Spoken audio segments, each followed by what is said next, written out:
What if I told you that the woman who fired you, humiliated you, and called you worthless was actually your own mother? What if the cruelest person in your life turned out to be the one person who had been searching for you for 24 years? This is the incredible true story of Isabella Martinez, a nanny who thought she was nobody special, and Victoria Ashford, a wealthy woman who had spent over 2 decades mourning a daughter she believed was dead. But before we dive into this life-changing story that will make you question everything you think you know about family, love, and second chances, make sure to hit that subscribe button and ring the notification bell. Stories like this one remind us that miracles can happen when we least expect them, and your support helps us bring you more incredible, heart-wrenching tales that will restore your faith in the power of love. Chapter 1. The Perfect Storm. The rain hammered against the floor-to-ceiling windows of the Ashford mansion like an angry fist, each drop a reminder that even nature couldn't penetrate the fortress Victoria Ashford had built around her heart. She stood in her pristine white kitchen, her manicured fingers drumming impatiently against the marble countertop as she watched her 8-year-old adopted son Oliver throw yet another tantrum. "I don't want to eat this," Oliver screamed, hurling his plate of organic quinoa salad across the room. The expensive china shattered against the wall, leaving a colorful mess that would require immediate attention from the cleaning staff. Victoria's jaw clenched. This was the third nanny in 2 months, and like the others, she had proven completely incompetent at managing a simple child's behavior. "Mrs. Patterson," Victoria called sharply to the trembling woman in her 50s who stood frozen by the kitchen island. "This is exactly what I was talking about. You have no control over him whatsoever." "Mrs. Ashford, perhaps if we could try a different approach," Mrs. Patterson began, her voice shaking. "There is no we, Mrs. Patterson. There is you, doing the job I'm paying you an exorbitant amount to do, and there is failure. This is clearly failure." Oliver continued to wail, his face red and streaked with tears. At 8 years old, he was small for his age, with dark hair and eyes that held too much sadness for someone so young. Victoria had adopted him 2 years ago, more as a social statement than from any maternal desire.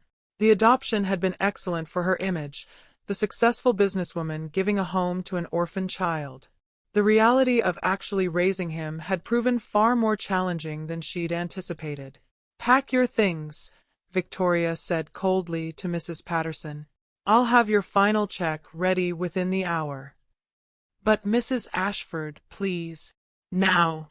As Mrs. Patterson hurried away, tears in her eyes, Victoria turned her attention to Oliver, who had collapsed on the floor in exhaustion, his sobs now reduced to quiet hiccups. "Get up," she commanded. "This behavior is unacceptable." Oliver looked up at her with those dark eyes, and for a moment, Victoria felt something stir in her chest. Something that felt almost like tenderness, but she quickly pushed it down. Emotions were weakness, and weakness was something Victoria Ashford could not afford. "I want my real mommy," Oliver whispered. The words hit Victoria like a physical blow. "I am your mother now. Your real mother is gone, and she's not coming back. The sooner you accept that, the better." Oliver's face crumpled again, and Victoria immediately regretted her harshness. But she didn't know how to take it back, didn't know how to comfort him. She'd never learned those skills, had never been taught that love was something you could express safely. Her phone buzzed with a text from her assistant, 3 nanny candidates available for interviews tomorrow. "Shall I schedule them?" Victoria typed back quickly, "Yes, and make sure they understand this is not a position for the weak-hearted." As she sent the message, she caught her reflection in the black screen of her phone. At 48, Victoria Ashford was still strikingly beautiful, with platinum blonde hair always perfectly styled, sharp blue eyes that missed nothing, and a figure maintained through rigorous personal training and careful diet. She wore her success like armor, designer clothes, expensive jewelry, and an air of untouchable perfection. But sometimes, in moments like this, she caught glimpses of the young woman she used to be. The frightened 23-year-old who had given birth alone in a hospital room, who had been told her baby was stillborn, who had buried her grief so deep that it had calcified into something hard and cold. Oliver, she said, her voice softer now. Come here. He looked up at her warily but didn't move. Please. Slowly, Oliver got to his feet and approached her. Victoria knelt down to his level, something she rarely did, and for a moment, she saw something in his face that reminded her of something. Someone. A fleeting memory that was gone before she could grasp it. I know this is hard, she said, the words feeling foreign in her mouth. But we have to find you a new nanny. Someone who can take better care of you. I don't want a new nanny, Oliver said quietly. I want someone who loves me. The simple statement pierced through Victoria's defenses like an arrow. She wanted to tell him that she loved him, but the words wouldn't come. They felt too dangerous, too vulnerable. Love is... She began, then stopped. How could she explain to an 8-year-old that love was a luxury she couldn't afford? That caring too much meant risking too much pain? Love is complicated, she finished lamely. Oliver nodded as if he understood, which somehow made it worse. That night, after Oliver had been put to bed by the temporary babysitter Victoria had called in desperation, she sat alone in her study with a glass of wine and a stack of nanny applications.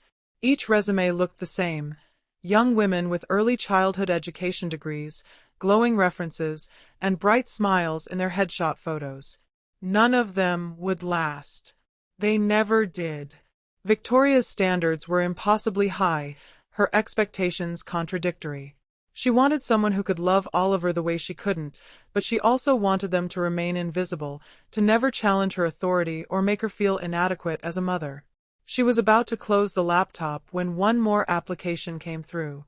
The photo showed a young woman with warm brown eyes and a genuine smile that seemed to reach right through the screen. Her name was Isabella Martinez, 24 years old, with 6 years of experience working with children from difficult backgrounds. Something about her face made Victoria pause. There was a kindness there, a warmth that reminded her of... what? She couldn't place it, but there was something familiar about those eyes. Victoria shook her head. She was being ridiculous. She'd interview this Isabella Martinez along with the others, and like the others, she would probably prove inadequate for the position. But as she closed the laptop and headed to bed, she couldn't shake the feeling that something was about to change. Something significant. She had no idea how right she was. Chapter 2. The Interview. Isabella Martinez stood outside the imposing gates of the Ashford estate, her heart pounding with a mixture of nervousness and determination. The mansion beyond the gates was like something out of a fairy tale, all white stone and gleaming windows, surrounded by perfectly manicured gardens that probably cost more to maintain than most people made in a year. She checked her reflection in her phone screen one more time, smoothing down her dark hair and adjusting the simple but professional dress she'd bought specifically for this interview. It had cost her nearly a week's worth of grocery money, but she knew that working for a family like the Ashfords required a certain image. At 24, Isabella had been working as a nanny for 6 years, ever since she'd aged out of the foster care system at 18. She'd cared for children from all walks of life, from struggling single mothers to wealthy executives, but the Ashford position represented something different. It was a chance for stability, for a salary that would allow her to finally save money instead of living paycheck to paycheck. More than that, though, it was a chance to make a real difference in a child's life. She'd read about Oliver Ashford's adoption in the society pages, had seen the photos of Victoria Ashford at charity events with her rescued son. But Isabella had worked with enough adopted children to know that the real story was usually more complicated than the public narrative. The intercom crackled to life. State your business. Isabella Martinez. I have an interview with Mrs. Ashford at 2 o'clock. The gates swung open silently, and Isabella walked up the long driveway, her modest heels clicking against the pristine pavement. Everything about the estate screamed wealth and perfection, from the fountain in the center of the circular drive to the topiary animals that lined the walkway. The front door opened before she could knock, revealing a stern-faced woman in a black uniform. Ms. Martinez? I'm Mrs. Chen, the house manager. Mrs. Ashford is waiting for you in the sitting room. Isabella followed Mrs. Chen through a foyer that was larger than most apartments she'd lived in. The walls were lined with expensive artwork, and a crystal chandelier hung overhead like a frozen waterfall. Everything was white and gold and perfect, but somehow cold. There was no warmth here, no sense of home. The sitting room was more of the same. White furniture arranged with mathematical precision, fresh flowers that looked like they'd been placed by a professional, and not a single item out of place. Victoria Ashford sat in a high-backed chair like a queen holding court, her posture perfect and her expression unreadable. "Ms. Martinez," Victoria said without standing. "Please, sit." Isabella took the chair across from her, immediately feeling underdressed despite her careful preparation. Victoria Ashford was even more intimidating in person than in her photos, beautiful in an untouchable way, with eyes that seemed to see everything and reveal nothing. "I've reviewed your resume," Victoria began, her voice crisp and businesslike. 6 years of experience, excellent references, early childhood education certification. On paper, you appear qualified. "Thank you, Mrs. Ashford. However," Victoria continued, "I should warn you that this position is not for everyone. My son Oliver has special needs. He's been through significant trauma, and he requires someone with exceptional patience and skill." "I understand. I've worked with many children who've experienced trauma. It's actually what drew me to this field." Victoria's eyebrow arched slightly. "Oh, and what makes you think you're qualified to deal with psychological trauma? Do you have a degree in child psychology?" "No, ma'am. But I have personal experience with the foster care system. I understand what it feels like to lose your family, to feel unwanted and alone. Sometimes that understanding is more valuable than a degree." For just a moment, something flickered in Victoria's eyes. Surprise? Recognition? But it was gone so quickly that Isabella wondered if she'd imagined it. "I see. And where exactly did you grow up, Ms. Martinez?" "Various foster homes throughout the state. I aged out of the system at 18. "Family?" "None that I know of. I was found abandoned as an infant."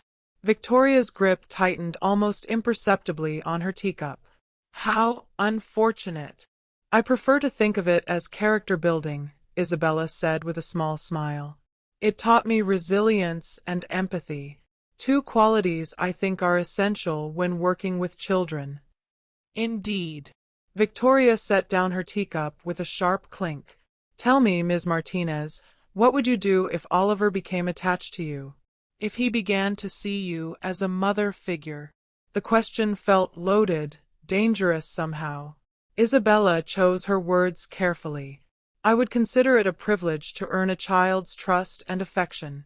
But I would also make sure he understood that I was there to support and care for him, not to replace his mother. You are his mother, Mrs. Ashford.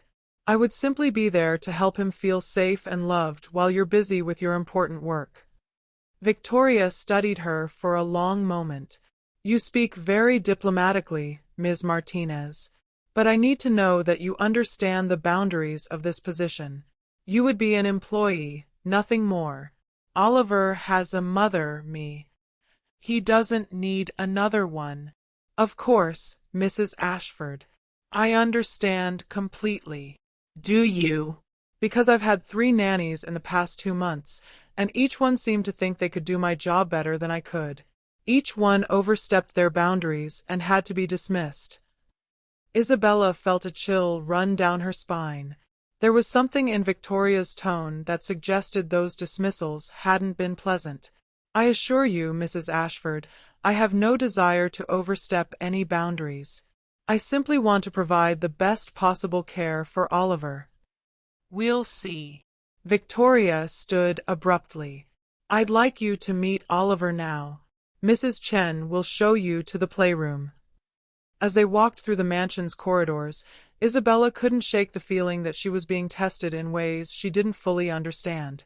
The house was beautiful but sterile, like a museum rather than a home. There were no family photos, no personal touches, nothing that suggested real life happened here. The playroom was different. It was still expensive and perfectly organized, but there were actual toys here, books scattered on shelves, and art supplies neatly arranged on a small table. And in the center of it all sat a small boy with dark hair and the saddest eyes Isabella had ever seen. "Oliver," Victoria said sharply. "This is Ms. Martinez. She might be your new nanny." Oliver looked up from the puzzle he was working on, and Isabella felt her heart clench. He was beautiful, delicate features, intelligent eyes, but there was a wariness there that no 8-year-old should have to carry. "Hello, Oliver," Isabella said softly, kneeling down to his level. "That's a beautiful puzzle you're working on. May I see?" Oliver glanced nervously at his mother, then back at Isabella. "It's a castle," he said quietly. "I can see that. Do you like castles?" "Sometimes. They're safe. Nobody can hurt you in a castle." The words hit Isabella like a punch to the gut.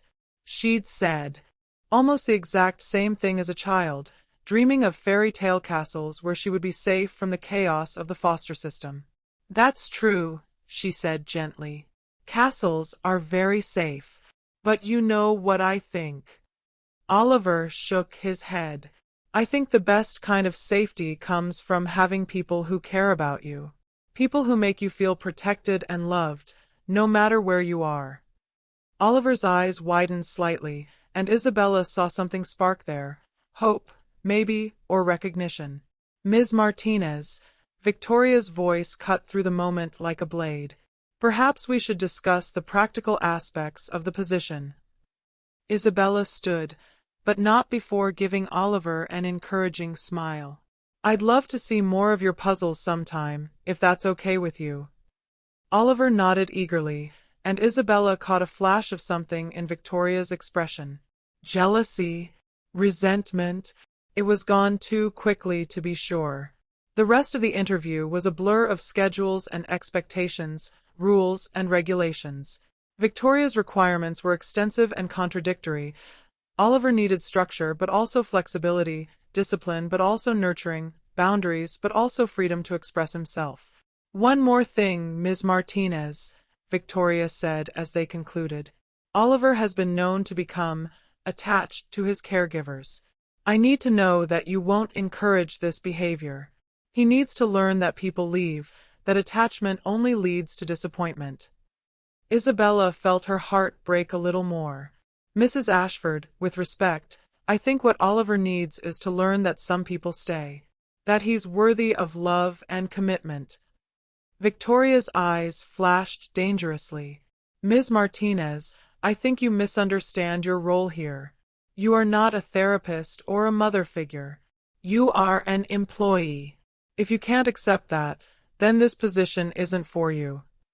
Isabella took a deep breath. She needed this job, needed the stability and the salary. But more than that, she needed to help this little boy who reminded her so much of herself. "I understand, Mrs. Ashford. I'll respect all boundaries while providing the best possible care for Oliver." "Good. You can start Monday. Mrs. Chen will provide you with a detailed schedule and list of expectations. Don't disappoint me, Ms. Martinez. I don't give third chances." As Isabella left the mansion, she couldn't shake the feeling that she was walking into something much more complicated than a simple nanny position. There were undercurrents here, tensions and secrets that she didn't understand. But when she thought of Oliver's sad eyes and his quiet voice talking about castles and safety, she knew she'd made the right choice. Whatever challenges lay ahead, that little boy needed someone in his corner. She had no idea that she was about to become entangled in a web of secrets that would change both their lives forever. Chapter 3. The First Days. Isabella's first week at the Ashford mansion was like walking through a minefield blindfolded. Every interaction with Victoria felt loaded with hidden meanings and unspoken tests, while Oliver watched everything with those two wise eyes, as if he was waiting for her to disappoint him like everyone else had. The schedule Victoria had provided was military in its precision: breakfast at exactly 7 a.m., educational activities from 8 to 10, outdoor time from 10 to 11:30, lunch at noon, quiet time until 2, more structured activities until 4, dinner preparation assistance until 5, dinner at 6, bath time at 7, bedtime routine starting at 7:30, lights out at 8 p.m. sharp. There is no deviation from this schedule, Victoria had informed her on Monday morning, her voice as cold as the marble floors. Oliver thrives on structure and predictability. Any disruption to his routine results in behavioral issues. But as Isabella spent more time with Oliver, she began to see that the rigid schedule wasn't helping him thrive, it was suffocating him. He moved through his days like a little robot, going through the motions without any real engagement or joy.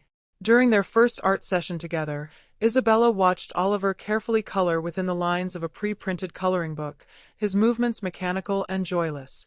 "That's beautiful, Oliver," she said, sitting beside him at the small table.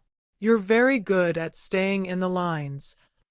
"Mama Victoria says coloring outside the lines is messy," Oliver replied without looking up. "Messy is bad." Isabella felt her heart clench. "Well, sometimes a little mess can be fun. Would you like to try drawing your own picture instead?" Oliver's hand froze over the coloring book. "I'm not supposed to. This is art time, and art time is for coloring books.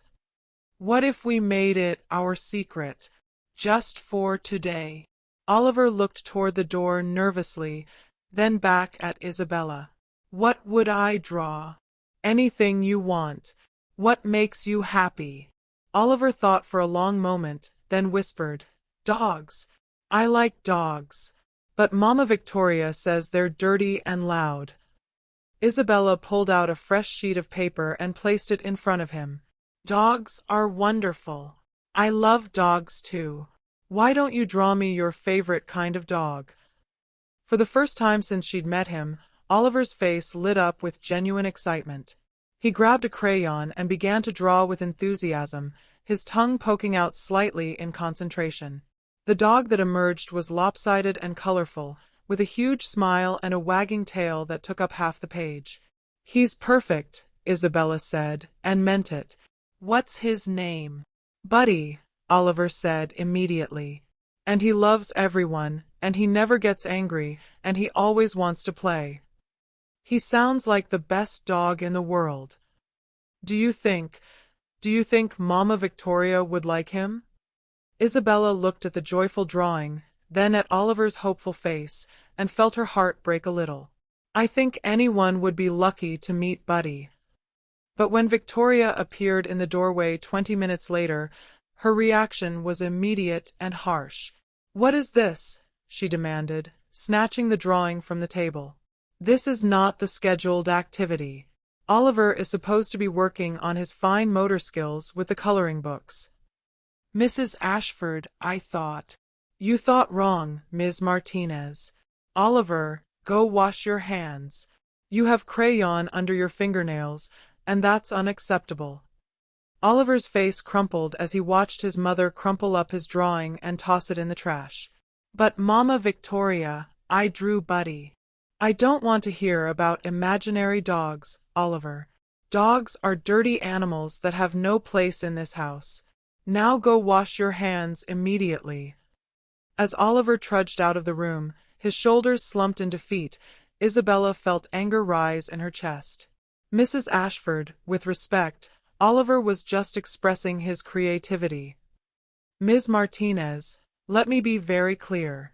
I don't pay you to encourage Oliver's fantasies or to deviate from his schedule. I pay you to follow my instructions exactly as I've given them. Is that understood?" "Yes, ma'am." "Good. And in the future, if I find that you've been allowing Oliver to engage in unauthorized activities, you'll be looking for a new position. Are we clear?" "Crystal clear." After Victoria left, Isabella quietly retrieved Oliver's drawing from the trash and smoothed it out. "You to do, nothing more and nothing less. If you can't accept that, then you're welcome to find another position." The threat hung in the air between them.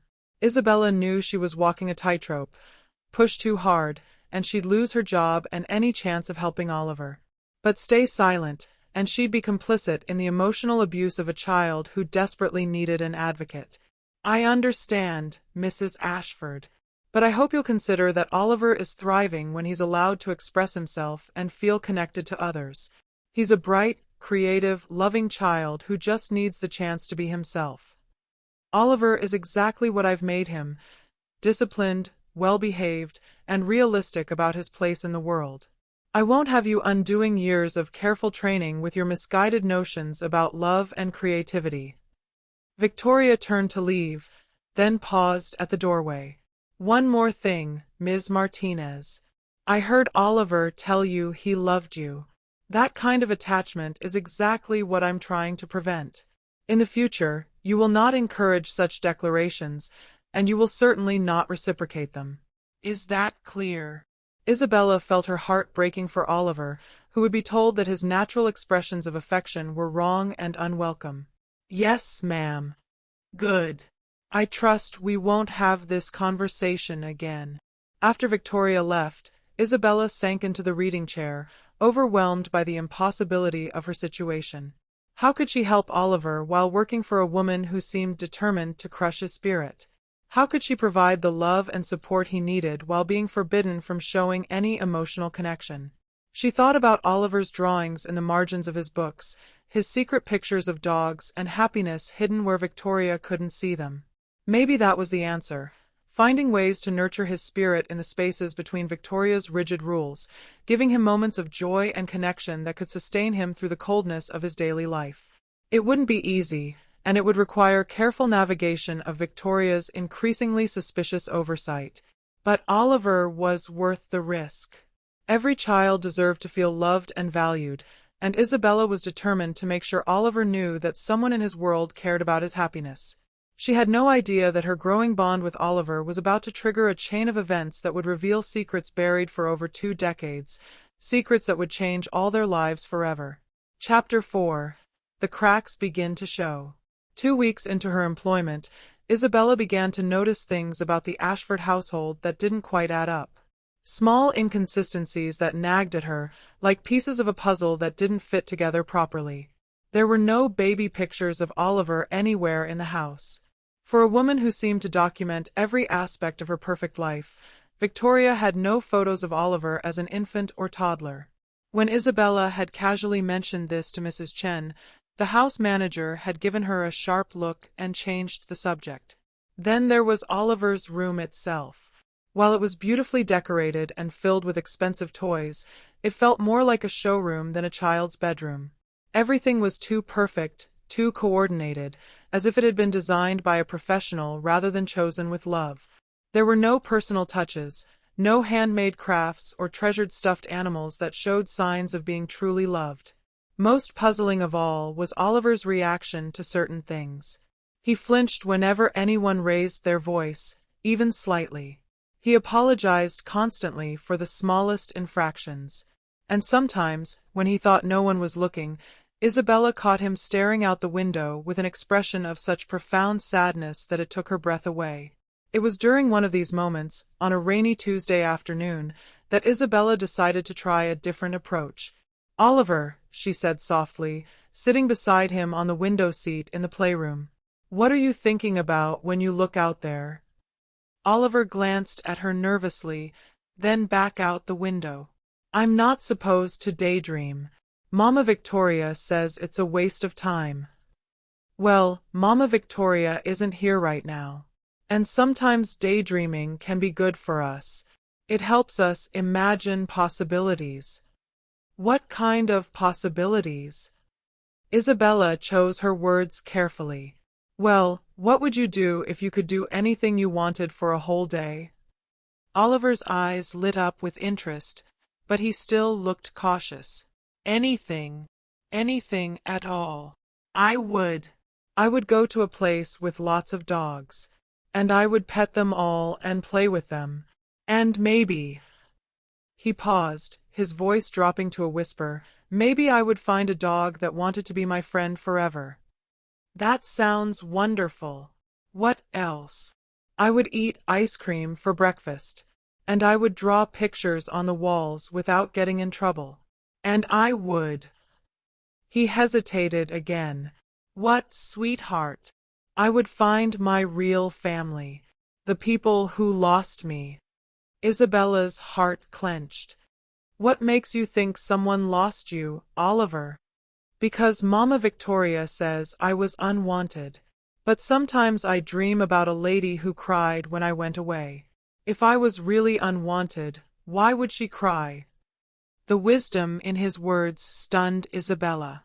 At 8 years old, Oliver had already figured out that Victoria's version of his story didn't make sense. You're very smart, Oliver. And you're right, if someone cried when you went away, that means they cared about you very much. Do you think they're still looking for me? Isabella felt tears prick her eyes. I think anyone who loved you would never stop looking for you. Oliver leaned against her shoulder, and Isabella wrapped her arms around him, holding him close. In that moment, she felt a connection to this little boy that went beyond professional duty or even affection. It was something deeper, something that felt almost like, "What is going on here?" Victoria's voice cut through the moment like a blade. Isabella and Oliver sprang apart, both of them immediately tense. "Mrs. Ashford, we were just—" "I can see exactly what you were doing, Ms. Martinez. You were encouraging Oliver's fantasies and allowing inappropriate physical contact. We were just talking. You were filling his head with nonsense about finding his real family. Oliver, go to your room immediately." "But Mama Victoria—" "Now!" Oliver scrambled off the window seat and hurried toward the door, but not before giving Isabella a look that was part apology, part plea for help. After he was gone, Victoria turned her full attention to Isabella, and the fury in her eyes was terrifying. "Ms. Martinez, this is your final warning. I will not tolerate you undermining my authority or encouraging Oliver's delusions about his past. Mrs. Ashford, Oliver is just a little boy trying to understand his place in the world. Oliver's place is here, with me, as my son. He has no other family, no other history that matters. The sooner he accepts that, the better off he'll be. But surely he has a right to know about his background. He has a right to the life I've given him, a life of privilege and opportunity that most children could only dream of. He should be grateful, not constantly looking backward to a past that no longer exists." Isabella felt her frustration boiling over. "Mrs. Ashford, with all due respect, gratitude isn't something you can force. And a child's need to understand their identity isn't a delusion, it's natural and healthy." Victoria's face went white with rage. "How dare you presume to lecture me about child psychology? You're a nanny, not a therapist. Your job is to follow my instructions, not to psychoanalyze my family." "I'm not trying to psychoanalyze anyone. I'm just trying to help Oliver feel secure and loved." "Loved?" Victoria's laugh was bitter and cold. "Ms. Martinez, let me tell you something about love. Love is a fairy tale that weak people tell themselves to avoid facing reality. Love doesn't pay bills or provide security. Love doesn't protect you when the world turns cruel. Love is a luxury that people like Oliver, people like us, cannot afford." The way Victoria said "people like us" sent a chill down Isabella's spine. There was something personal in her tone, something that suggested she was speaking from painful experience. "Mrs. Ashford, I understand that you've been hurt. You understand nothing." Victoria's composure finally cracked completely. "You think you can waltz in here with your naive ideas about love and family and fix everything? You think you can give Oliver something I can't?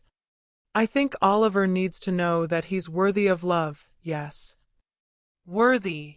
Victoria's voice rose to a near shout. "Nobody is worthy of anything, Ms. Martinez. We get what we fight for, what we earn, what we take. Everything else is just pretty lies we tell ourselves." Isabella stared at Victoria, seeing her clearly for the first time. Beneath the perfect exterior, beneath the wealth and control and cold authority, was a woman who had been broken by something terrible. A woman who had convinced herself that love was weakness because believing otherwise would be too painful. "Mrs. Ashford," Isabella said gently, "what happened to you?" For just a moment, Victoria's mask slipped completely. Isabella saw raw pain flash across her face, a grief so deep and profound that it took her breath away. But then the walls slammed back up, and Victoria's expression became colder than ever. "Nothing happened to me, Ms. Martinez. I simply learned to see the world as it really is, instead of how I wished it could be. And I'm trying to spare Oliver the pain of learning that lesson the hard way." "But you're not sparing him pain, you're guaranteeing it. You're teaching him that he's unlovable, that he doesn't deserve happiness or connection." "How is that protecting him?" "I'm teaching him to be strong, to be independent, to never depend on anyone else for his sense of worth." "You're teaching him to be alone," Isabella said quietly. "Just like you are." Victoria's hand moved so fast that Isabella barely saw it coming. The slap echoed through the room like a gunshot, leaving Isabella's cheek burning and her ears ringing.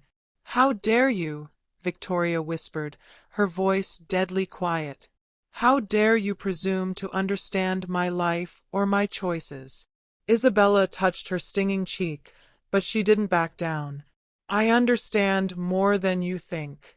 I understand what it feels like to be abandoned, to feel unwanted, to build walls around your heart to protect yourself from more pain. But I also understand that those walls don't just keep pain out, they keep love out too." "Get out," Victoria said, her voice shaking with rage. "Pack your things and get out of my house. You're fired. Mrs. Ashford, please. Get out. And if I ever see you near my son again, I'll have you arrested for harassment." Isabella felt her world crashing down around her.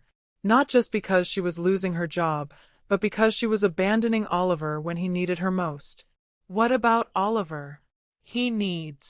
Oliver needs to learn that people leave. Better he learns it now than later. You've done quite enough damage already. As Isabella walked toward the door, her heart breaking with every step, she heard Victoria's voice behind her, cold and final. "And Ms. Martinez? If you think about contacting Oliver or trying to see him again, remember that I have resources you can't imagine. I can make your life very difficult if you force me to." Isabella paused at the doorway, looking back at this woman who was so determined to destroy any chance of happiness for herself or her son. "Mrs. Ashford, I hope someday you realize that the only person you're really hurting is yourself. Oliver deserves better than this. And so do you." She left before Victoria could respond, walking through the mansion's cold, perfect halls for the last time. As she passed Oliver's room, she could hear him crying softly behind the closed door, and it took every ounce of willpower she had not to go to him. Instead, she went to her small room in the staff quarters and began packing her few belongings. As she folded her clothes, she found Oliver's drawing of Buddy the dog, the one she'd rescued from the trash on her first day. She smoothed it out carefully and tucked it into her purse. Someday, somehow, she would find a way to give it back to him. As she carried her suitcase down the servants' staircase, Isabella caught a glimpse of Oliver pressed against his bedroom window, his small face streaked with tears. Their eyes met for just a moment, and Isabella saw him mouth the words, "I love you."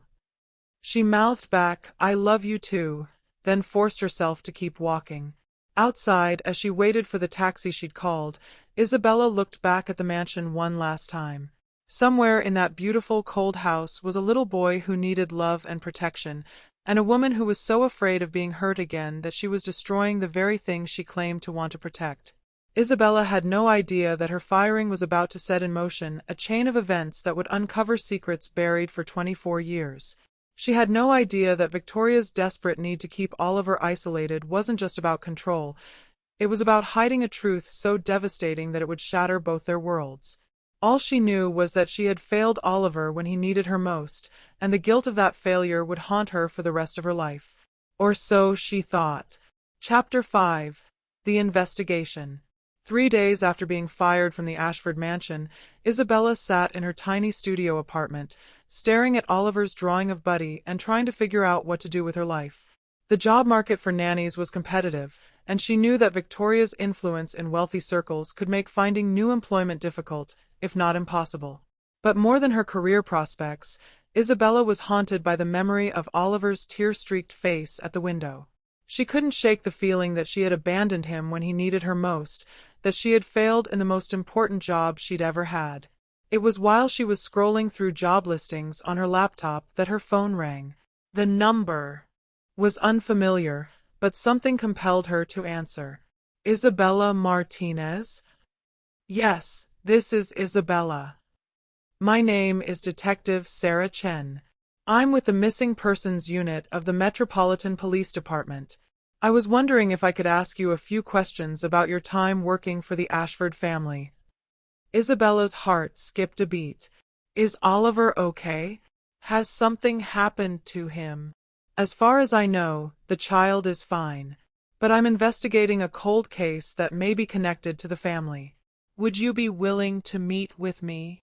Of course. When and where? How about this afternoon? There's a coffee shop called Brewster's on 5th Street. Do you know it? I'll find it. What time? 2 o'clock. And Ms. Martinez? Please don't mention this conversation to anyone, especially the Ashfords. After hanging up, Isabella sat staring at her phone, her mind racing. A missing persons case connected to the Ashfords? What could that possibly mean? She arrived at Brewster's 15 minutes early, choosing a corner table where they could speak privately. Detective Chen was easy to spot when she arrived, a woman in her 40s with kind eyes and an air of quiet authority. Ms. Martinez, thank you for meeting with me. Detective Chen sat down across from her, pulling out a small notebook. I hope you don't mind if I record our conversation. Not at all. But can you tell me what this is about? I'm investigating the disappearance of a baby 24 years ago. The child was allegedly stillborn, but new evidence suggests that may not have been the case.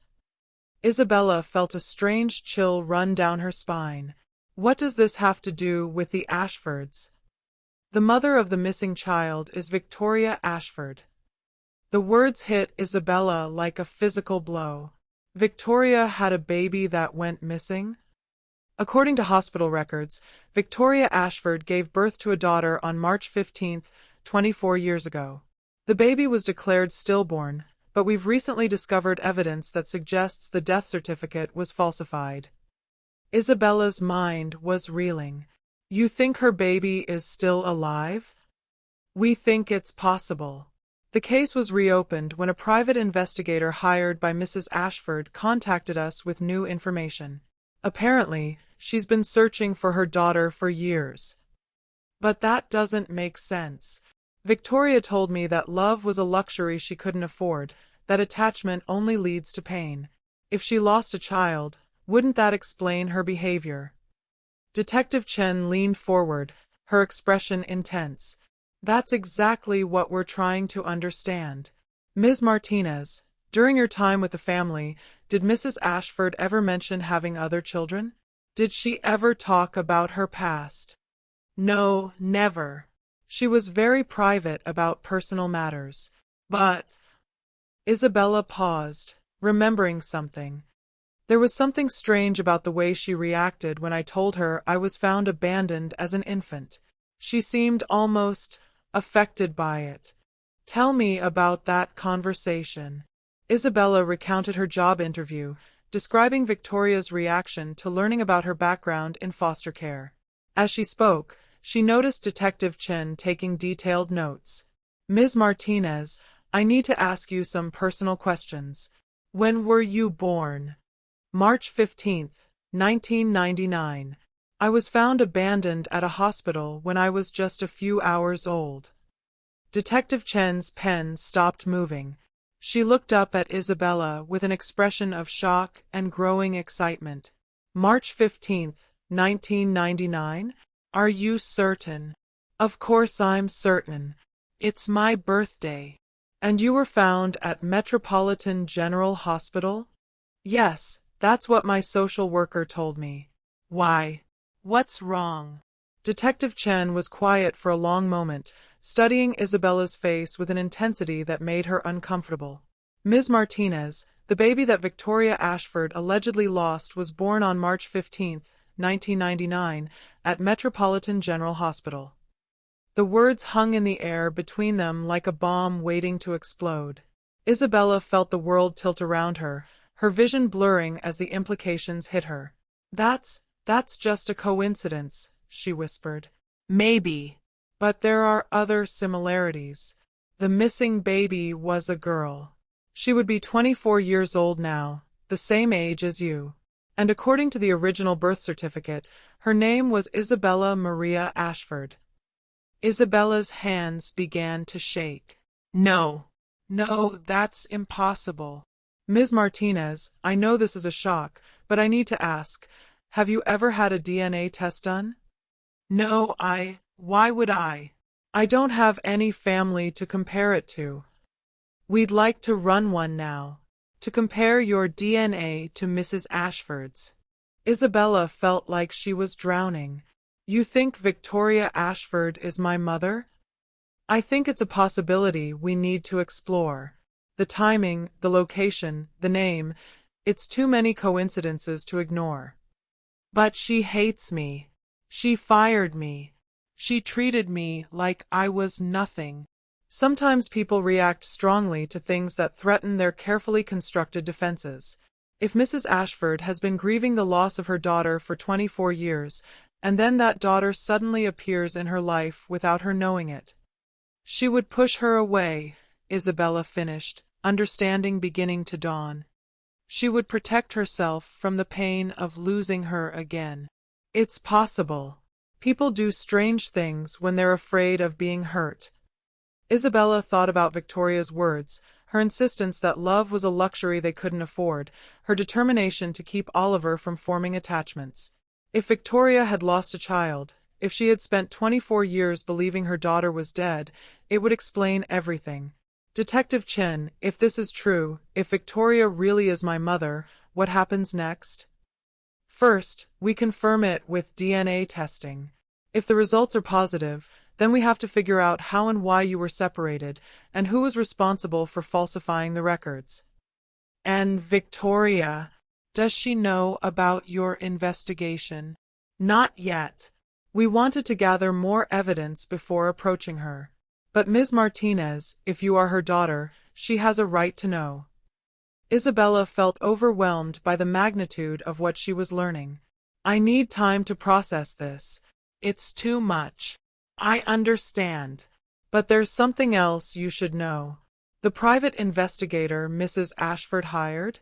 He's been looking for her daughter for over a year. According to his reports, Mrs. Ashford has never stopped believing that her child might still be alive. Then why didn't she recognize me? Think about it. Would you recognize a baby you held for only a few hours, 24 years later? Especially if you believed that baby was dead. Isabella's mind flashed back to moments during her employment when Victoria had seemed to study her face, when she'd reacted strangely to certain things Isabella said or did. Had some part of her recognized something familiar? There's one more thing, Detective Chen said gently. If you are Victoria Ashford's daughter, then Oliver isn't just the child you were caring for. He would be your adopted brother. The thought of Oliver, alone in that cold mansion with a mother who was too afraid to love him, made Isabella's heart ache. If she really was Victoria's daughter, if they really were family, then maybe she could find a way back to him. Maybe she could help heal the wounds that had been festering for 24 years. Detective Chin, how long will the DNA test take? A few days for preliminary results, a week for confirmation. And in the meantime? In the meantime, you go about your life as normally as possible. Don't contact the Ashfords, don't tell anyone about our conversation. If word gets out before we're ready, it could compromise the investigation. As Isabella left the coffee shop, her mind was spinning with possibilities and fears. Could Victoria Ashford really be her mother? Could the woman who had treated her with such cruelty and contempt actually be the person who had given birth to her? And if it was true, what did that mean for Oliver? For Victoria? For all of them? She thought about Victoria's words, "Love is a luxury that people like us cannot afford." If Victoria had lost her daughter and spent 24 years believing she was dead, then love would indeed feel like a luxury too dangerous to indulge in. But Isabella had learned something different in her years in foster care. She had learned that love wasn't a luxury, it was a necessity. It was the thing that made survival worthwhile, that gave meaning to the struggle, that connected people across all the barriers that life could throw up between them. If Victoria Ashford was her mother, then Isabella was going to teach her that lesson, no matter how long it took or how much it hurt. Because some things were worth fighting for. And family, real family, built on love and forgiveness and second chances, was one of them. Chapter 6. The Truth Revealed. The DNA results came back on a Thursday morning that would forever divide Isabella's life into before and after. Detective Chen called at 9 a.m., her voice carefully controlled but unable to hide the underlying excitement. "Ms. Martinez, can you come to the station?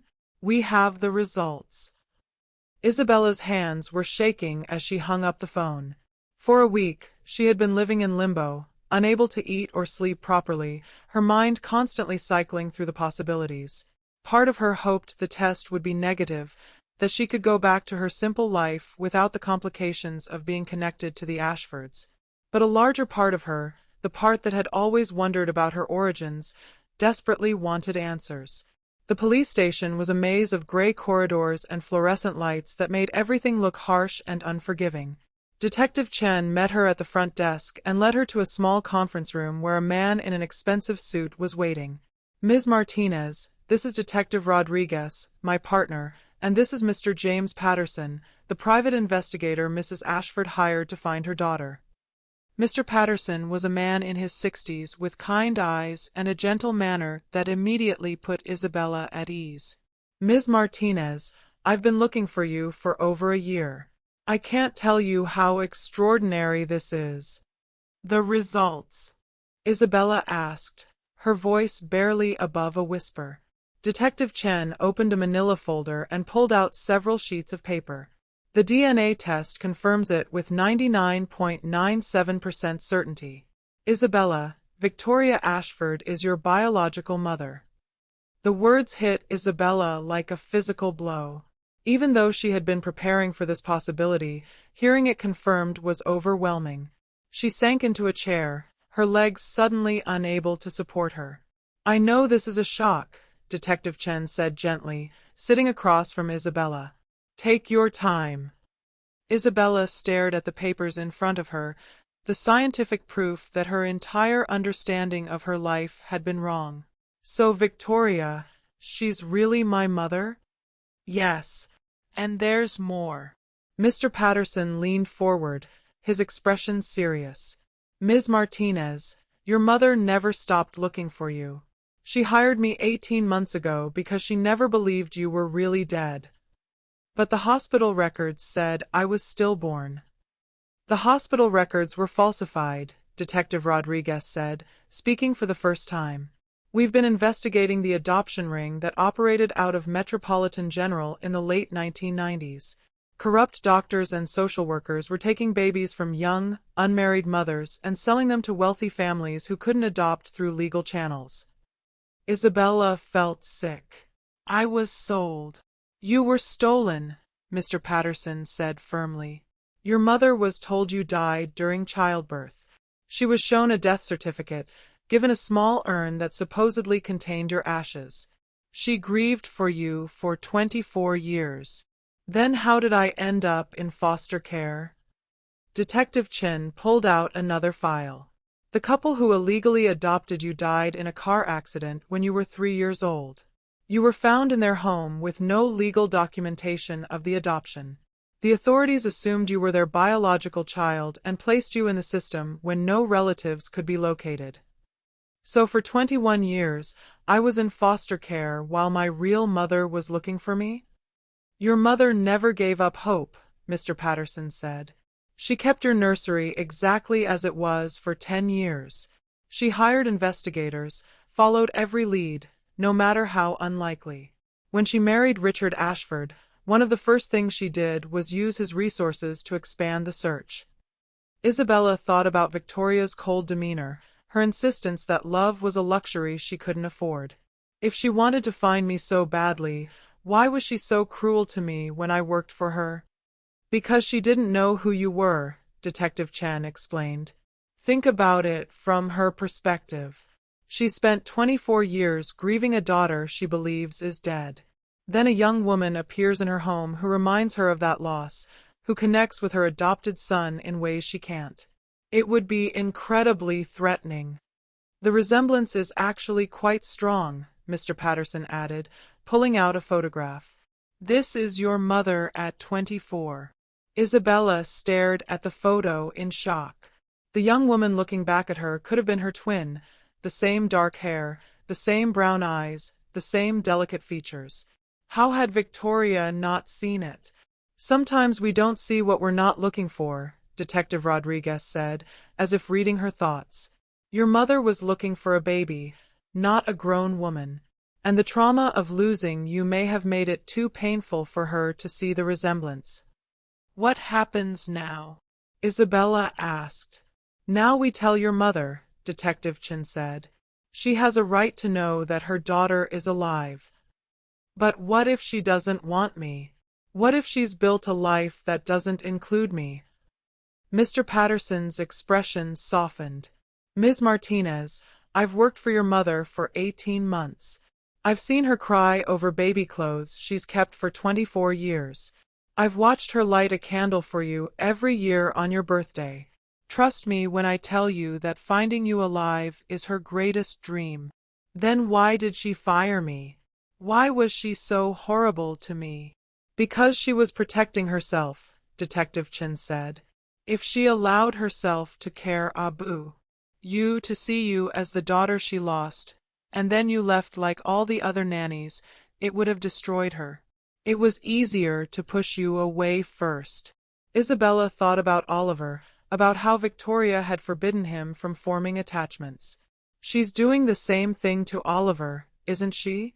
Protecting him from the pain of loss by not allowing him to love anyone. It's a common response to trauma, Detective Rodriguez said. People who have experienced profound loss sometimes convince themselves that emotional distance is safer than vulnerability. But it's not safer, Isabella said, thinking of all the foster homes where she'd learned that love was worth the risk of loss. It's just another kind of death. That's something you'll have to help your mother understand, Mr. Patterson said. If you're willing to try. Isabella looked around the room at these three people who had just turned her world upside down. How do we tell her? Very carefully, Detective Chen said. This kind of revelation can be traumatic. We'll need to approach it sensitively. I want to be there when you tell her, Isabella said suddenly. I want to see her face when she learns the truth. Are you sure? It might be better to let us break the news first, then arrange a meeting. No. I've spent 24 years not knowing who I was. I'm not waiting any longer. Detective Chen nodded slowly. All right, but we do this on our terms, in a controlled environment. And if things get too intense, we stop immediately. When? This afternoon. Mr. Patterson has already arranged to meet with Mrs. Ashford at 3 p.m. to discuss his investigation. We'll be there to provide the results. Isabella spent the next few hours in a daze, trying to process the magnitude of what she'd learned. She was Victoria Ashford's daughter. The woman who had treated her with such cruelty was her own mother. Oliver, the little boy she'd grown to love, was her adopted brother. And somewhere in that cold mansion, Victoria was going about her day, not knowing that her greatest wish was about to come true. At 2:45 p.m., Isabella found herself sitting in the back of Detective Chen's unmarked car, pulling up to the gates of the Ashford estate. Her hands were shaking, and her heart was pounding so hard she was sure everyone could hear it. Remember, Detective Chin said, let us handle the initial conversation. Don't say anything unless we ask you to. The gates opened, and they drove up the familiar driveway. Isabella looked up at Oliver's window, wondering if he was watching, if he would recognize her in the car. Mrs. Chen, the house manager, met them at the door with a puzzled expression. Mrs. Ashford is expecting Mr. Patterson, but she didn't mention anyone else. We're with Mr. Patterson, Detective Chin said, showing her badge. Police business. They were led to the same sitting room where Isabella had been interviewed for the nanny position just a month ago. Victoria was waiting for them, perfectly composed as always, but Isabella could see tension in the set of her shoulders. Mr. Patterson, Victoria said, standing to greet them. I wasn't expecting additional guests. Mrs. Ashford, these are Detectives Chen and Rodriguez. They're here about the investigation into your daughter's disappearance. Victoria's composure slipped slightly. Have you found something? Do you have news? We do, Mr. Patterson said gently. Mrs. Ashford, perhaps you should sit down. Victoria remained standing, her hands clasped tightly in front of her. Just tell me, is my daughter alive? Yes, Detective Chen said simply. Your daughter is alive. The words hit Victoria like a physical blow. She swayed on her feet, her face going white, and for a moment Isabella thought she might faint. Alive, Victoria whispered. She's really alive? Yes. And Mrs. Ashford, she's here. She's in this room. Victoria's eyes darted around the room, confusion and hope warring on her face. I don't understand. Where? Detective Chen nodded to Isabella, who stood slowly from her chair in the corner. Victoria's gaze fell on her, and for a moment there was no recognition, just puzzlement. Mrs. Ashford, Detective Chen said gently, I'd like you to meet your daughter, Isabella Martinez. The silence that followed was deafening. Victoria stared at Isabella as if she were seeing a ghost, her face cycling through disbelief, recognition, and dawning horror. No, Victoria whispered. No, that's impossible. The DNA test confirms it, Detective Rodriguez said, pulling out the results. Isabella is your biological daughter. Victoria's legs gave out, and she collapsed into her chair, her hands pressed to her mouth. Isabella? My Isabella. Hello, Mother, Isabella said softly, the word feeling strange on her tongue. Victoria's composure finally shattered completely. She began to sob, great heaving cries that seemed to come from the depths of her soul. Oh God, what have I done? What have I done? Isabella felt her own tears starting to fall. Despite everything Victoria had put her through, seeing her mother's pain was unbearable. I fired you, Victoria gasped between sobs. I was cruel to you. I said terrible things. Oh God, I told my own daughter she was worthless. You didn't know, Isabella said, moving closer. You couldn't have known. But I should have felt it. I should have recognized you. You're my baby, my little girl, and I. Victoria looked up at Isabella with eyes full of anguish. Can you ever forgive me? Isabella knelt beside Victoria's chair, taking her mother's hands in hers. There's nothing to forgive. We found each other. That's all that matters. Victoria reached up with trembling fingers to touch Isabella's face. You're so beautiful. You look just like I did at your age. How did I not see it? Because you were protecting yourself. Because the pain of losing me was too great to risk hoping. I never stopped looking for you, Victoria whispered. Never. I kept your room exactly as it was. I have all your baby clothes, your toys, everything. I was waiting for you to come home. I am home, Isabella said, and meant it. I'm here now. Victoria pulled Isabella into her arms, holding her tightly as if she might disappear again. My daughter. My precious daughter. I love you so much. I love you too, Mom. As mother and daughter held each other, both of them crying and laughing at the same time, Detective Chen quietly gathered the other officials and led them from the room. This was a moment that belonged to family, a reunion 24 years in the making. Outside in the hallway, they could hear footsteps running down the stairs. Oliver appeared at the top of the staircase, his eyes wide with confusion. Mama Victoria? Why is everyone crying? Is Isabella really here? Victoria looked up at her son, her face streaked with tears but radiant with joy. Oliver, come here, sweetheart. I have something wonderful to tell you. Oliver ran down the stairs and into the sitting room, stopping short when he saw Isabella. Isabella! You came back. He launched himself into her arms, and she held him tightly. Oliver, Victoria said, her voice full of wonder, Isabella isn't just your nanny.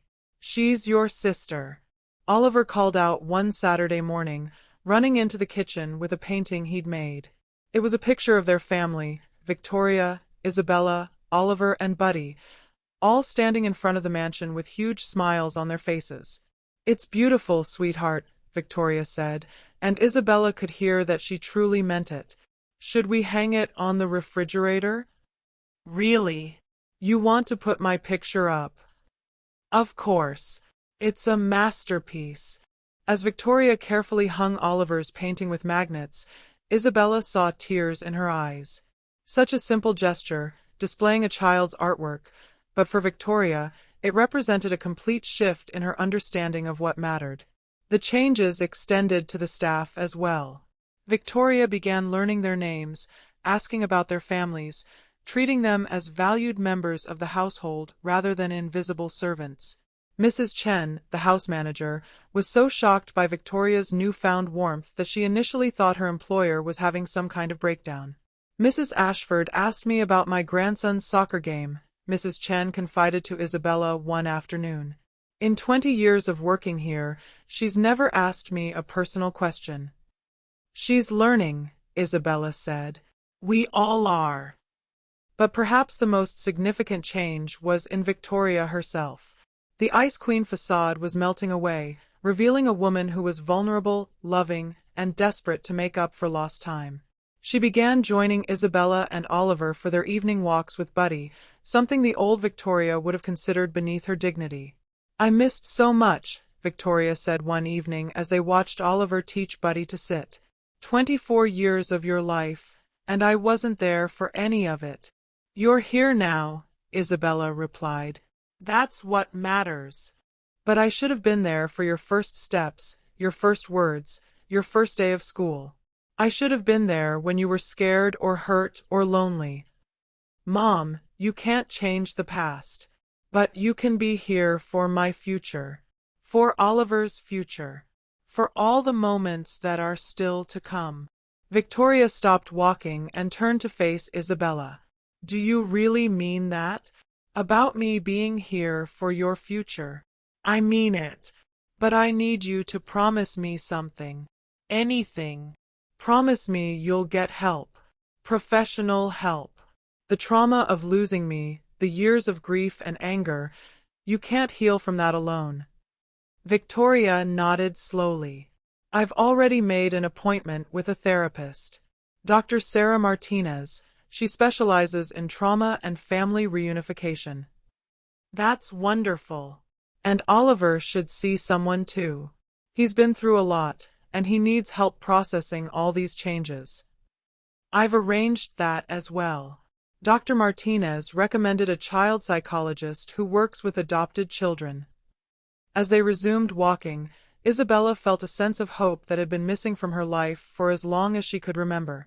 They were building something real here, something that could last. But their healing process wasn't without setbacks. 3 weeks after the revelation, Victoria had what could only be described as a panic attack when Isabella mentioned she was thinking about looking for her own apartment. You can't leave, Victoria said, her voice rising to near hysteria.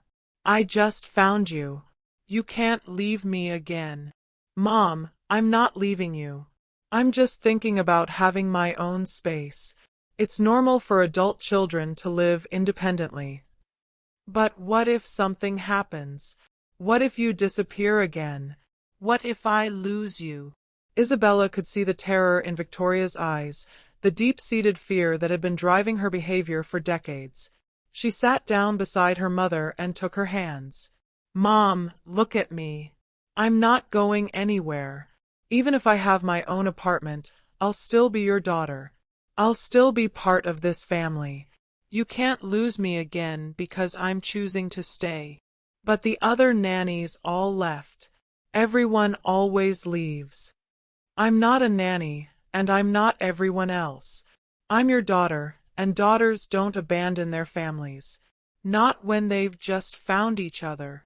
It took several conversations with Dr. Martinez before Victoria could accept that Isabella's desire for independence wasn't a rejection.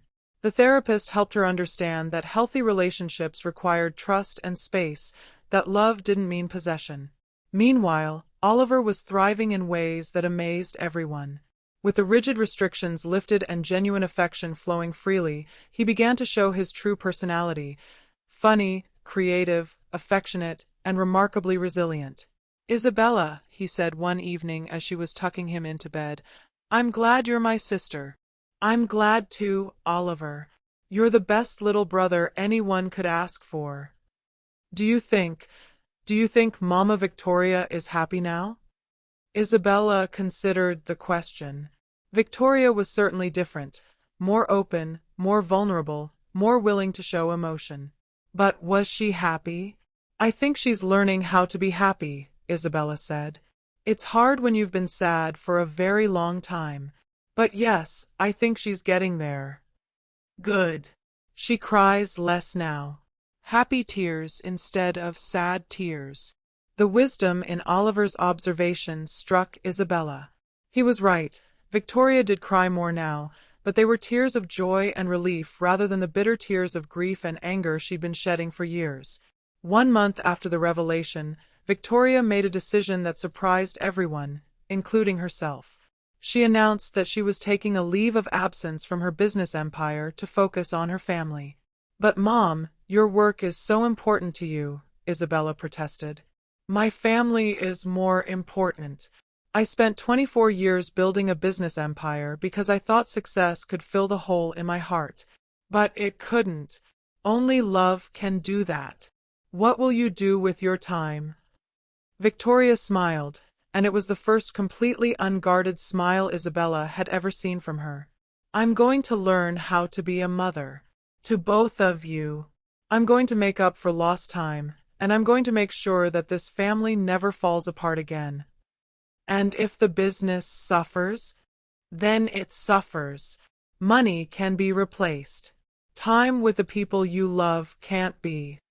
That evening, as Isabella sat in the garden watching Victoria and Oliver play fetch with Buddy, she reflected on how much their lives had changed. A month ago, she had been a fired nanny with no family and an uncertain future. Now she was a daughter, a sister, and part of something bigger than herself. Her phone buzzed with a text from Detective Chen. "How are things going with your family?" Isabella typed back, "Better than I ever imagined possible." "Any regrets about the investigation?" Isabella looked up at Victoria, who was laughing as Buddy knocked Oliver over with enthusiastic kisses, then rushed to help him up with genuine concern and affection. "None at all," she replied. "Sometimes the best things come from the most unexpected places." As the sun set over the Ashford estate, painting the sky in shades of pink and gold, Isabella felt a peace she had never known before. She was home, not just in a physical sense, but in every way that mattered. The little girl who had been abandoned at a hospital 24 years ago had finally found her way back to where she belonged. And the woman who had spent those same 24 years searching for her lost daughter had learned that love wasn't a luxury she couldn't afford. It was the only thing that had ever really mattered. They still had work to do, healing to continue, and relationships to build. But they had something now that they'd never had before. They had each other, and they had hope. And sometimes, that was enough to build a lifetime on. Chapter 8. The New Beginning. 6 months after the revelation that changed everything, the Ashford mansion had been transformed from a cold showcase into a warm, lived-in home. The pristine white walls now displayed Oliver's artwork alongside family photos that captured genuine moments of joy and connection. Buddy's toys were scattered across the previously immaculate floors, and the sound of laughter echoed through halls that had once been silent.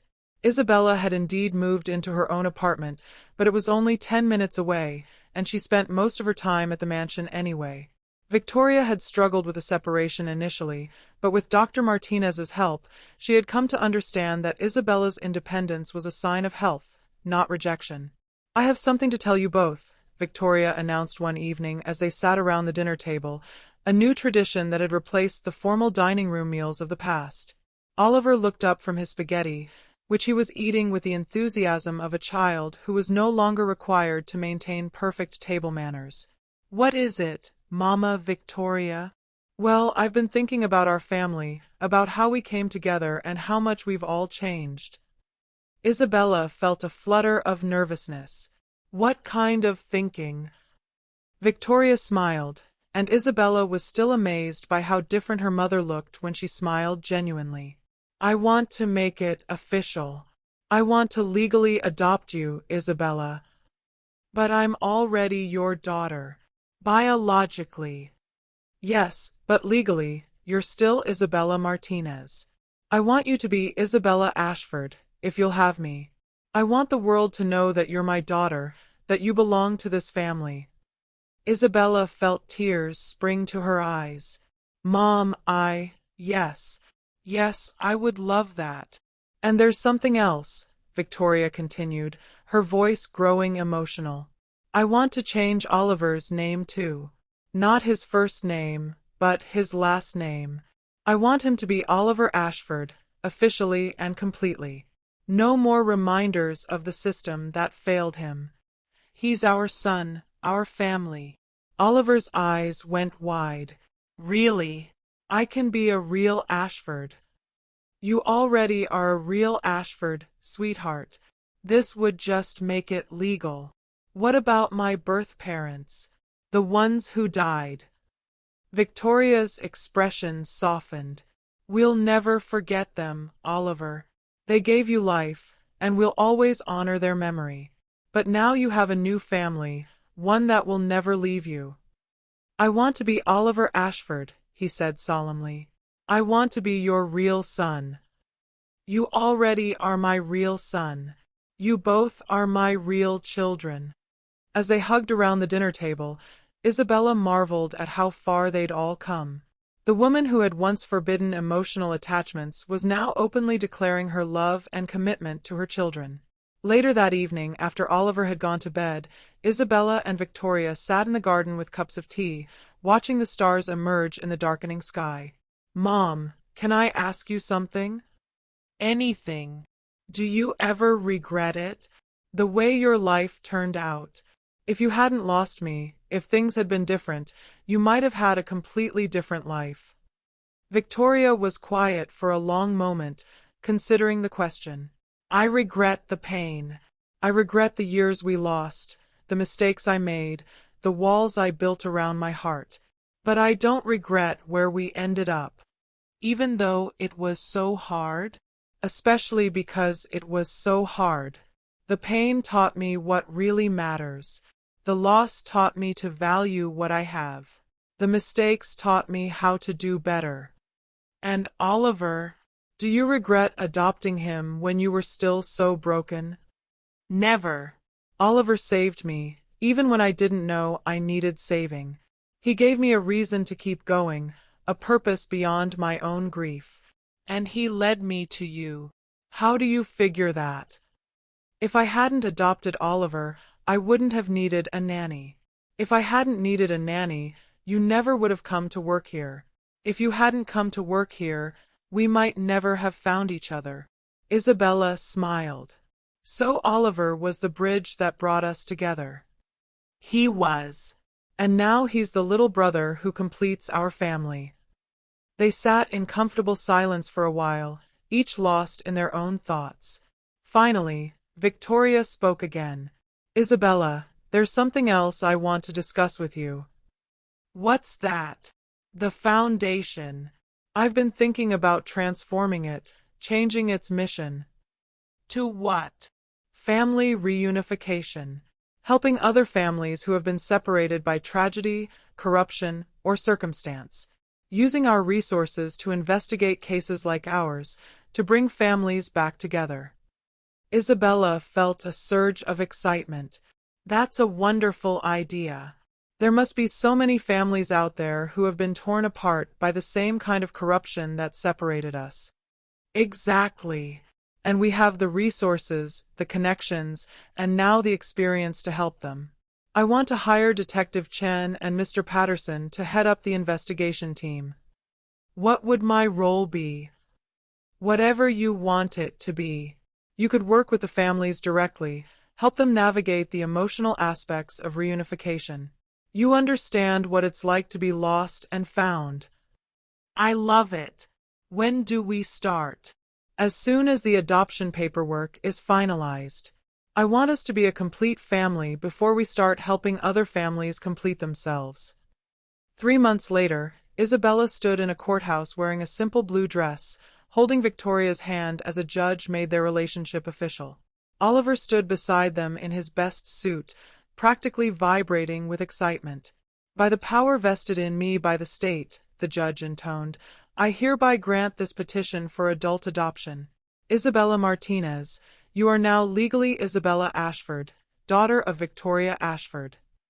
The small courtroom erupted in applause from the friends and family who had gathered to witness the moment. Detective Chen was there, along with Mr. Patterson, Dr. Martinez, and several of the household staff who had become like family over the past months. How does it feel to be Isabella Ashford? Victoria asked as they left the courthouse. It feels like coming home, Isabella replied. Finally and completely. That evening, they celebrated with a party at the mansion. The guest list was small but meaningful, people who had played a role in bringing their family together or helping them heal. I'd like to make a toast, Victoria said, raising her glass of champagne. To second chances, to the power of love to heal even the deepest wounds, and to the family that was always meant to be. To family, Isabella echoed, raising her own glass. To family, Oliver chimed in, raising his glass of apple juice. As they clinked glasses, Isabella looked around at the faces surrounding her, her mother, her brother, the friends who had become extended family. 6 months ago, she had been alone in the world, with no one to call her own. Now she was surrounded by love, by people who chose to be in her life and whom she chose in return. Mom, she said quietly, thank you. For what? For never giving up. For searching for me even when everyone told you I was gone. For loving me even when you didn't know who I was. Victoria's eyes filled with tears. Thank you for forgiving me. For giving me a chance to be the mother I should have been all along. Thank you both for finding me, Oliver added, inserting himself into their conversation with the confidence of a child who knew he was loved. I was lost too, and you found me. We found each other, Isabella said, pulling Oliver into their hug. All of us. As the party continued around them, the three of them stood together in the center of it all, a family that had been broken apart by lies and brought back together by truth, a family that had learned that love wasn't a luxury but a necessity, a family that had discovered that sometimes the most beautiful things grow from the most broken places. The Ashford Family Foundation would go on to reunite hundreds of families over the years, becoming a beacon of hope for those who had lost their loved ones to corruption, tragedy, or circumstance. Isabella would become its director, using her own experience to guide other lost souls back to where they belonged. Victoria would never fully get over the guilt of the years they'd lost, but she would learn to channel that regret into fierce protection and advocacy for her children and for all the families they helped. She would become known not as the ice queen of high society, but as a woman who understood that true wealth was measured in love, not money. Oliver would grow up knowing that he was chosen, wanted, and cherished. He would become a confident, compassionate young man who used his own experience of loss and found family to help other children in the foster system. And Isabella would finally understand that home wasn't a place. It was the people who loved you unconditionally, who chose you every day, who saw your worth even when you couldn't see it yourself. The little girl who had been abandoned at a hospital had grown into a woman who understood that sometimes you have to lose everything to find what really matters. And what really mattered was this: the love of family, the power of forgiveness, and the courage to keep hoping even when hope seemed impossible. In the end, that was enough. More than enough. It was everything. Epilogue. 5 years later. The morning sun streamed through the windows of the Ashford Family Foundation offices as Isabella reviewed the case files spread across her desk. Each folder represented a family torn apart, a story of loss and hope, a chance to bring people back. The morning sun streamed through the windows of the Ashford Family Foundation offices as Isabella reviewed the case files spread across her desk. Each folder represented a family torn apart, a story of loss and hope, a chance to bring people back together. Isabella. Her assistant knocked on the door. The Morrison family is here for their reunion. Isabella smiled, setting down the files. After 3 years of searching, they had finally located the Morrisons' daughter, who had been taken from them in a custody battle involving forged documents. Today, after 15 years apart, they would be reunited. Send them to conference room A. I'll be right there. As Isabella walked down the hallway, she passed the wall of photos that had become known as the Wall of Hope, pictures of families they had successfully reunited. There were over 200 photos now, each one representing lives restored, love rekindled, and families made whole again. In the center of the wall was a photo from her own adoption ceremony 5 years ago, with Victoria, Oliver, and herself standing together in front of the courthouse. It served as a reminder of why this work mattered, why every case was worth the effort and resources they poured into it. The Morrison reunion was everything Isabella had hoped it would be: tears of joy, embraces that seemed to last forever, and the kind of healing that only comes when broken hearts are made whole again. As she watched the family hold each other, she thought about how far she'd come from that scared young woman who had been fired from her nanny position. After the Morrisons left, Isabella returned to her office to find Victoria waiting for her, holding a cup of coffee and wearing the kind of smile that meant she had news. "Good morning, sweetheart. How did the Morrison reunion go?" "Perfectly. They're planning a family vacation to make up for lost time." Isabella accepted the coffee gratefully. "What brings you by? You look like you have something to tell me." "I do. I just got off the phone with Senator Williams. The Family Reunification Act passed the Senate yesterday." Isabella nearly dropped her coffee. "It passed? Really? Really?" Federal funding for family reunification efforts, mandatory DNA databases for missing children, and criminal penalties for falsifying adoption records. Everything we've been fighting for. Mom, that's incredible. Do you know what this means? It means that what happened to us will be much harder for anyone else to experience. It means families will have resources to find each other. It means justice. Isabella hugged her mother tightly. "Dad would be so proud." Victoria's eyes misted over. She still struggled sometimes with being called Mom, but she treasured it every time. "He would be.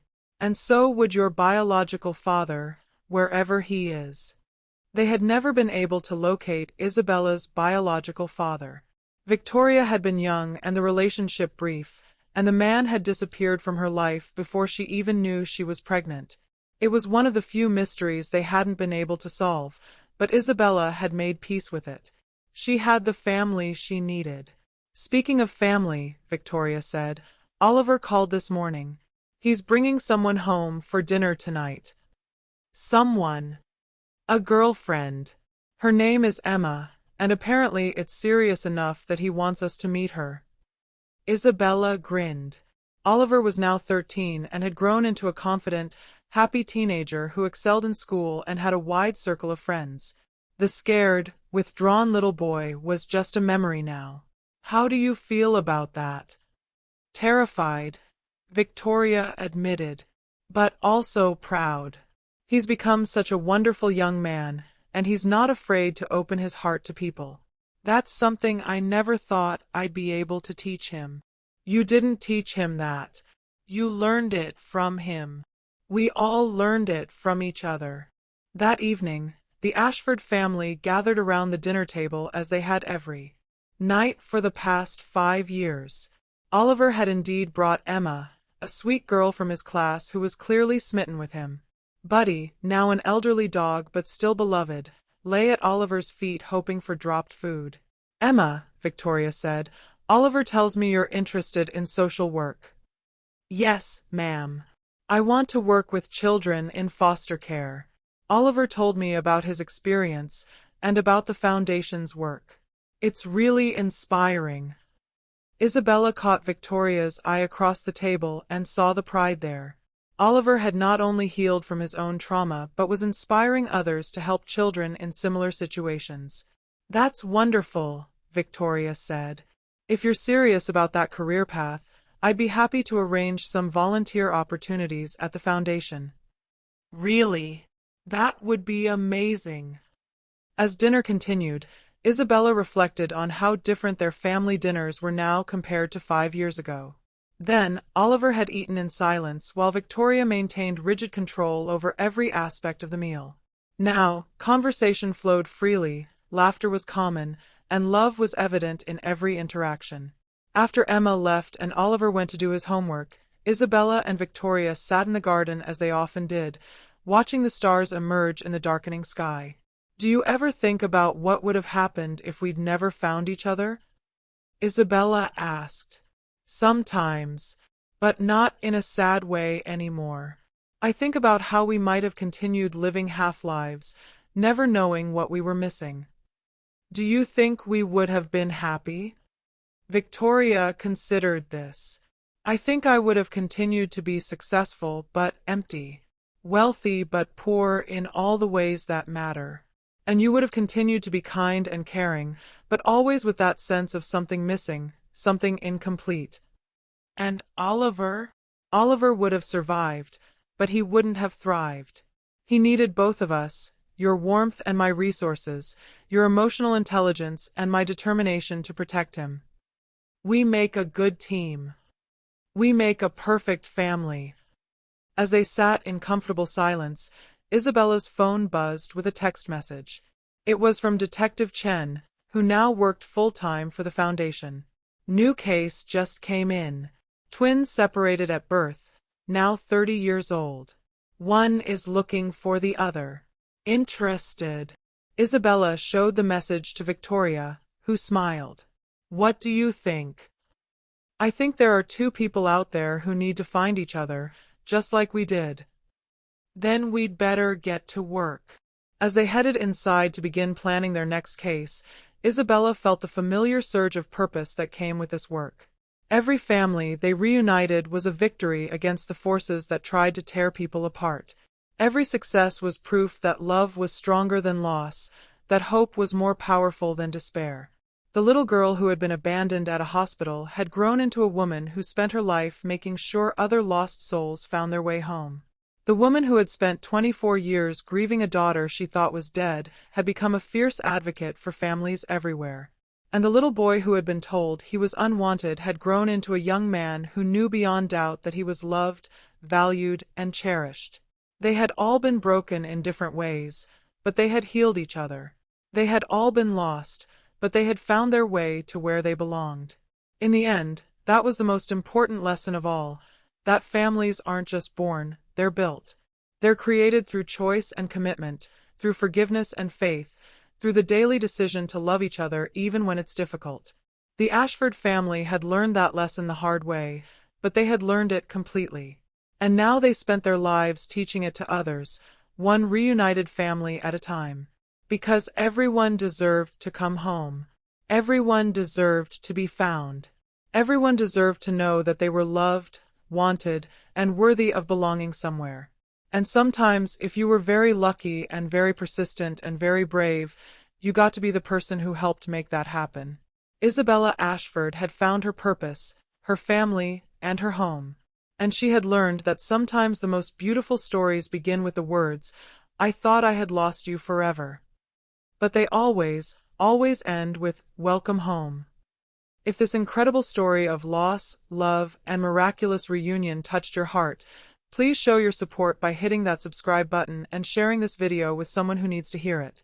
Your subscription helps us continue bringing you these powerful stories that remind us all that no matter how lost we feel, no matter how broken our families might be, love always finds a way. Drop a comment below and tell us, have you ever experienced a moment when you realized someone important was right in front of you all along? And remember, somewhere out there, someone is looking for you, someone is hoping you'll come home. Never give up on the power of family, the strength of forgiveness, and the miracle of second chances. The end. She spent 24 years mourning a daughter who was standing right in front of her. But sometimes the greatest love stories are about finding your way back to each other, no matter how long it takes or how much it hurts. Because family isn't just about blood. It's about the choice to love someone unconditionally, to forgive the unforgivable, and to never stop believing that lost souls can find their way home.